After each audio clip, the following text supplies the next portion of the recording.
Assalamualaikum warahmatullahi wabarakatuh. Salam sejahtera buat kita semua. Salam, Om Swastiastu, Namo Buddhaya, salam kebajikan. Balik lagi di channel YouTube Afif Safih, pakar bola mengomentari sepak bola dengan kebahagiaan. Sebahagia kita melakukan ibadah puasa di bulan Ramadan, sebahagia kita menunggu Indonesia yang akan menjadi tuan rumah berhadapan dengan Bahrain dalam kualifikasi Piala Dunia ya di Gelora Bung Karno. Dan sebahagia kita melihat beberapa pemain Barcelona sejauh ini nggak ada yang cedera ya, selain Kubarsi harus dikonfirmasi lagi berapa lama dia akan sembuh, dan juga akan ada Lewandowski yang merasa ada ketidaknyamanan di bagian kaki. Nah, hari ini gua akan bahas info info terbaru tentunya ya, seputar apa saja mengenai tim nasional Indonesia, baik dari internal dari timnas Indonesia maupun dari Bahrain ya, karena kedua pelatih baru saja melakukan preskon teman-teman ya.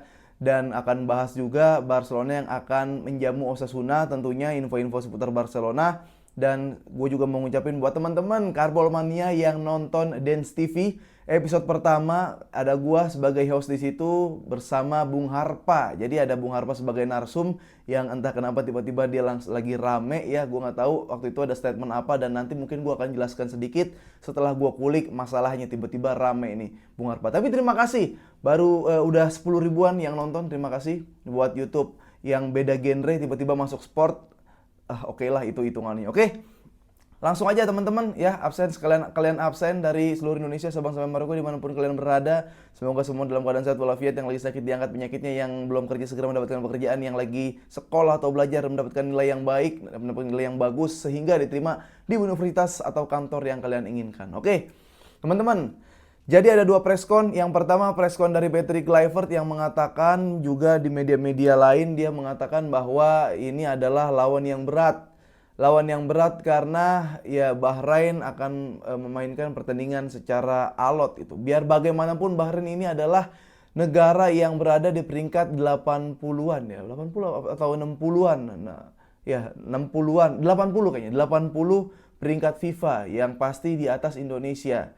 Dan gue ngerasa semua berharap pasti yang namanya kemenangan ya, meraih 3 poin itu harapan kita semua. Tapi dengan Patrick Kluivert sebagai pelatih kepala mengucapkan ini adalah pertandingan yang berat, kita butuh 3 poin.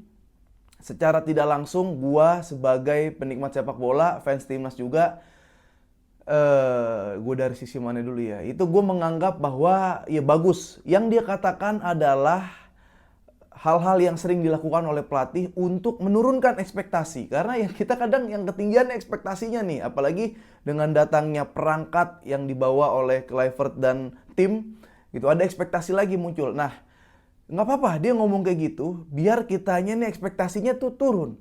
Kita kan ekspektasinya adalah targetnya, bahkan targetnya itu adalah peringkat 3 gitu. Ntar playoff ketemu lagi tim-tim lain, negara-negara lain, dan kalau bisa lolos di playoff gitu. Nah, entah kenapa apa yang membuat kita nih ada ekspektasi lolos di kualifikasi round 3 ini. Enggak sih menurut gua, belum. Kita pengen lolos, tapi kita lihat juga ukuran kekuatan kita dan lawan-lawannya.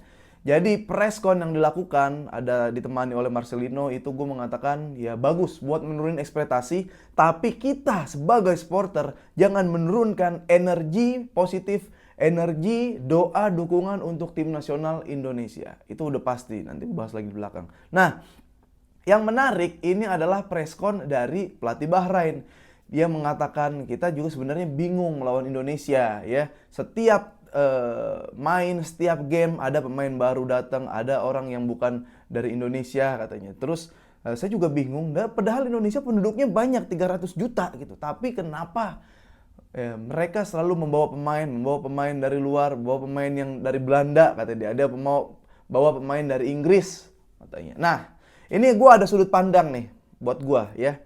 Sudut pandang pertama, mungkin berita tentang naturalisasi atau berita diaspora itu nggak nyampe. Ya, berita diaspora nih, terutama nih, itu nggak nyampe ke media Bahrain atau nggak kebaca. Karena harusnya ya diaspora itu kan adalah pemain keturunan, ya pemain yang memiliki darah Indonesia, kakeknya, ya saudara-saudaranya, kakeknya sih terutama kita cari yang notabene adalah mereka memiliki keturunan Indonesia, jadi bisa di diaspora. Ya kalau naturalisasi memang penetapan warga Indonesia gitu. Walaupun secara paspor ya gue nggak tahu ada paspor ganda atau udah melepas kewarganegaraannya gitu. Tapi mungkin berita itu nggak nyampe. Tapi di sisi lain, perspektif lain, sebenarnya ini pecutan juga kayak kayak ya gimana ya? Ini urgensinya adalah topnya.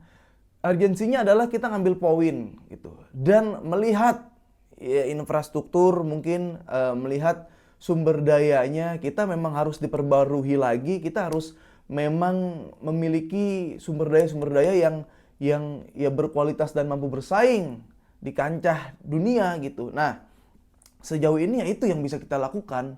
Ya, kecuali ada blueprint lain. Ya, dari kecil kita udah pelihara nih orang-orang terah terbaik kita pelihara, terah terbaik ya, pembinaan usia dini teratur gitu, seleksi murni gitu. Nah, atau gini, kita secara infrastruktur itu nggak telat gitu, nggak telat secara pengembangan sepak bola. Kayak misalkan kita sama nih cepatnya sama Jepang, atau Jepang kan duluan gitu secara filosofi, secara modul yang dipelajarin, bahkan secara infrastruktur dia tuh udah lebih cepat dari kita, udah duluan, tepatnya udah duluan. Jadi nggak bisa diukur kayak kita ngejar Jepang atau enggak. Makanya ini kita manfaatin yang ada dulu gitu. Bahkan kalau lu tanya ke gua gitu, kalau diaspora masih ada, ya sekalian mumpung sekarang ada power gitu, Indonesia lagi seksi banget, ya lu pasti fansnya banyak main di Indonesia, ya ketumnya juga lagi punya power gitu. Bisa misalkan dia untuk ngelobi pemain-pemain,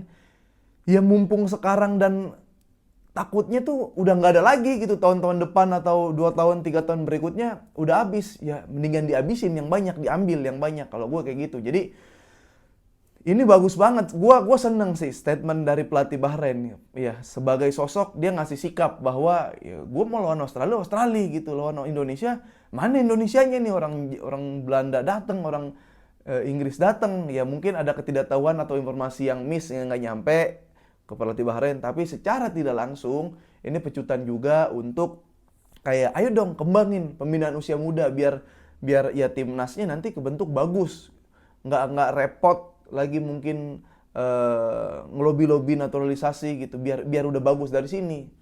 Seperti itu menurut gua. Nah, Bahrain gimana? Nah, tadi ya gue katakan Bahrain tuh sebenarnya dia peringkatnya lebih tinggi dari kita secara FIFA, ya di peringkat FIFA. Dan nih yang perlu gue ingatkan, kalian juga mungkin ingat gimana Bahrain main atau negara-negara Timur Tengah main.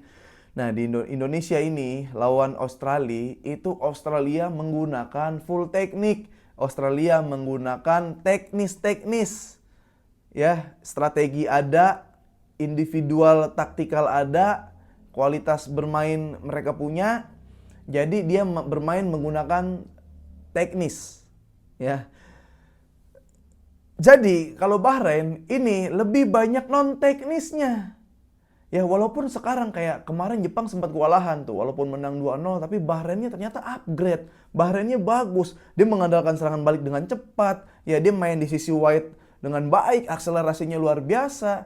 Dan faktor yang lebih banyak dari Bahrain ini adalah faktor non teknis. Apa itu non teknis? Ya bukan dari secara taktikal individu pemain, taktikal unit, tapi dia pasti akan bermain kayak ngulur-ngulur waktu, ya.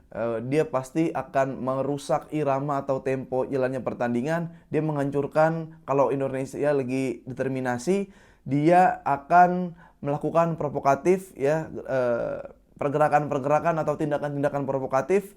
Di situ ada, dia akan banyak protes, nanti dia akan banyak diving, guling-gulingan. Itu yang harus dihadapi oleh Indonesia. Selain Indonesia harus berhadapan dengan, mungkin ada taktikal yang dilakukan sama pelatih, udah pasti ada, tapi intrik-intrik lainnya ini yang harus bisa diantisipasi. Entah lu awas diprovokasiin di kotak penalti, jangan sampai ada penalti lagi nanti. Ya, awas jangan sampai ada pelanggaran-pelanggaran yang nggak penting. Bahkan Bahrain gue yakin dia tahu Indonesia ini mau masukin DNA total football gitu. Kita bertahan deh, dia pasti bakal bertahan. Kalau bakal bertahan dari awal, jangan mulai digempur dari awal. Ya, kalau misalkan bola keluar, bola keluar, lempar di lama, boleh kita bilang wasit itu lempar lama, wasit minta tambahin waktu.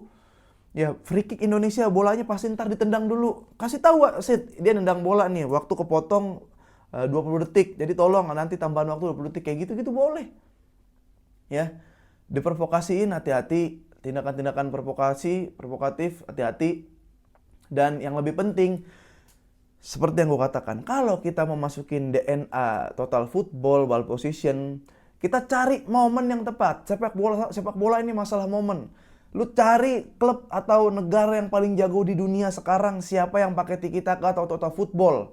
Mereka itu pasti ngasih jeda buat tim. Kalau lagi deadlock, Spanyol, setotal football atau tiki takanya Spanyol, ya ketika lawan sedang menguasai bola, mereka transisi, mereka turun. Ingat, sepak bola selain attack ada defense. Ya jadi harus benar-benar jeli di lapangan ya. Transisilah nih. Gua mungkin kalau bertahan back-back Indonesia bagus. Ya lu lihat Australia itu back-backnya itu kurang bagus. Dilewatin 1-2 pemain masih gampang. Tapi apa yang bisa menyelamatkan mereka? Transisinya luar biasa, cepet, turunnya cepet, naiknya cepet, turunnya cepet. Ya ini Indonesia, kita punya Bang Jai, kita punya Justin Hapner udah bisa main ya. Nah, kita punya Rizky Ridho. Nanti itu back-back yang compact, back-back yang solid ya. Tinggal apa? Tinggal transisi. Bagaimana sebelum lawan berhadapan dengan back, bisa gak gelandang cover? Bisa gak gelandang harus menjadi layar sebelum mereka berhadapan, lawan-lawan berhadapan dengan back? Harusnya bisa. Kayak gitu. Nah, itu yang harus dilawan. Ya kalau kita buntu, bola build up, nge-set up lewat jalur darat, tiki taka, pelan-pelan build up, kita deadlock. Bolehlah kalau ada urat bangun di atas bola, main bola atas. Bolehlah kita berani shoot dari jarak jauh. Ya kita harus bisa bedain mana shoot jarak jauh bentuk frustasi atau spekulasi. Ya kalau misalkan sebelum frustasi, kita harus banyak spekulasi juga. Kita incer deflect-nya, kita incer skrimming, terus second ball-nya dapat banyak. Variasi harus banyak ya. Striker nomor 9 kita harus menggunakan yang namanya nanti ketika parkir bus, kita harus menggunakan peran striker nomor 9, yaitu ya striker yang berposisi menjadi penyerang tunggal di depan. Ya, dia berposisi menjadi goal getter, dia bisa berposisi menjadi wall, bisa berposisi menjadi pemantul, ya, bisa juga buat heading. Jadi punya tugas untuk cetak gol, punya tugas untuk memantul. Ya. Oke. Nah, sekarang gue mau prediksi line up-nya aja. Indonesia berhadapan dengan Bahrain. Kalian juga boleh memprediksi. Sebenarnya gue mau 4-2-3-1 karena ini formasi lagi banyak dipakai tim. Dan ini banyak ketika melakukan transisi pasti berubah-ubah. Ya, jadi 4-2-3-1. Tapi ketika penerapan taktikal di lapangan menjadi 3-4-3. Ya 3-4-3 pun bisa jadi kayak 3-3-2. Berarti jadi 3-2-4-1 kayak gitu pun bisa. Bisa kayak gitu. Nah, oke, langsung aja di belakang kiper gua mau pengen ngelihat Emil main ya. Martin Paes boleh dicadangkan dulu. Emil kita lihat karena masih ada match nanti lawan satu lagi China dan Jepang, jadi masih bisa mereka berkompetisi menjadi yang terbaik gitu. Nah di tengah langsung aja ini gua nih ya, langsung aja karena gua ngerasa bukan Mes ini cedera, kita doakan Mes cepat sembuh gitu. Tapi selain dari cederanya, gua bilang Mes ini pemain bagus, pemain yang luar biasa secara individu. Secara data raport ya, Max Hilhers ini, tapi ya secara chemistry memang kayak Hapner dan Ridho itu lebih terjalin ya. Jadi karena ini bermain unit per unit ya gue lebih butuh di belakang ini adalah tengah liberonya mungkin Bang Jai, stoppernya ini si sebelah ya Ridho dan Hapner ya, Bang Jai, Ridho, Hapner ya.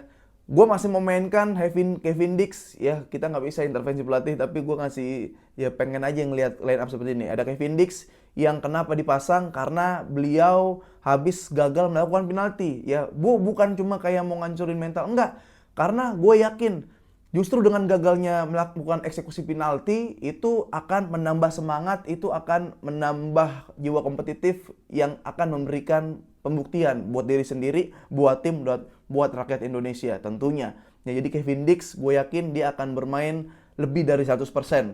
Ya, di sebelah kiri udah pasti Kelvin Verdong, ini nggak tergantikan ya. Kelvin Verdong dia pemain yang di antara yang jago lainnya dia yang berkelas menurut gua. Dia ya beda lah, pemain berkelas dan jago beda, lu cari sendiri apa maknanya. Nah, Tom Haye ini harus ada tandem tentunya. Tandemnya ini gue nggak ngelihat Nathan yang kemarin ya. Sekali lagi gue bilang Nathan bukan pemain jelek, tapi kalau kita lihat menit bermain kemarin di klub atau juga ketika bermain berhadapan Australia, ada satu pelanggaran mengakibatkan penalti dan satu antisipasi yang tidak terlalu tepat, akhirnya berbuah gol juga, dan agak kurang cocok menurut gua dengan Tom Haye gitu, karena transisinya juga naik turunnya tidak terlihat ya, seperti bisa mengcover satu-satu, bisa mengcover lini per lini gitu. Nah, jadi gue di situ mau Tom Haye dan mungkin Ivar Jenner. Ya, kalau nggak Ivar Jenner, Kambuaya. Nah, jadi Ivar Jenner dulu aja. Harus ada gebrakan-gebrakan buat menerobos tembok nanti. Nah, itu ada di belakang, dan berarti di situ ada 3, 4, 3. 3 di depannya ini bisa kayak 1-2 atau 3 aja langsung. Tapi gue pengen ini 1-2. Ya, 1-2. Jadi ada Marcelino ya di AMF nomor 10 dia, dan ada Urat Mangun satu lagi oleh Romney. Ya, Rafael Strike bisa jadi diistirahatkan terlebih dahulu. Mudah-mudahan bisa jadi clutch player juga. Dan ya gue ngerasa Urat Mangun fightingnya itu, maksud gue muscle, kokohnya itu bisa buat jadi pemantul, bisa nge-protect ball, bisa memberikan short pass untuk membongkar ya. Kalau Romney kan wah ini full skill sih menurut gua. Jadi itu line up dari gua. Kalau kalian seperti apa? Sekali lagi yang gua katakan ini yang pengen gua lihat ya. Bahkan gua mau ngelihat Septian Bagaskara bermain di babak kedua ya. Dia bukan pemain yang bukan starting line up gitu di Dewa, tapi ketika bermain memberikan kontribusi atau dampak yang sangat luar biasa. Koleksi golnya juga luar biasa. Jadi kalau ini deadlock, boleh salah satu di depan ditarik, mungkin Marcelino atau Urat Mangun, atau jangan-jangan Bagas duluan yang main, itu nggak apa-apa banget ya. Gue mau ngelihat semua, gue yakin semua rakyat Indonesia nungguin Bagas sih ya, seperti apa kancanya di timnas. Oke, itu aja dari gue. Wah, ternyata udah 18 menit. Terima kasih sekali lagi yang udah nonton YouTube gue, Karbol Mania, yang udah nonton Dance TV di peluit akhir, ngomongin bola sampai hari akhir bersama gue hostnya dan narsum-narsum yang keren-keren lainnya. Oke, sampai ketemu di besok live reaction Super Soccer. Ini rasanya super bareng gue, Oki Rengga, ada Aldi Bawazir, dan ada Samsi Ralam. Oke, vamos!